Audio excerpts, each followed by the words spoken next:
Iran সমর্থিত হুতি বিদ্রোহী গোষ্ঠী ফিলিস্তিনিদের সমর্থনে ইসরায়েলে ক্ষেপণাস্ত্র হামলা চালিয়ে আসছে। বুধবার রাতও তেল আবিব লক্ষ্য করে তারা একটি ব্যালিস্টিক ক্ষেপণাস্ত্র ছোড়ে।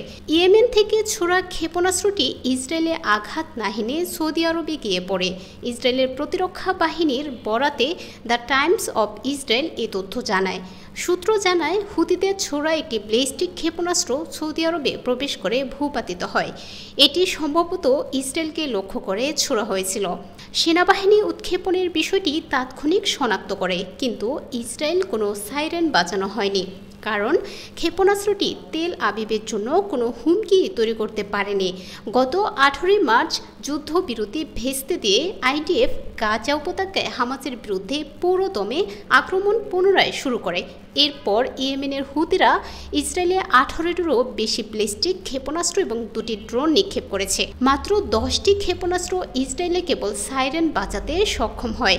সঙ্গে সঙ্গে আকাশ প্রতিরক্ষা ব্যবস্থা সক্রিয় হয়ে ক্ষেপণাস্ত্রগুলো ধ্বংস করে, আর অন্যগুলো উৎক্ষেপণের পরই ব্যর্থ হয়ে ভূপাতিত হয়। সেসবের জন্য আইডিএফকে মাথাও ঘামাতে হয়নি।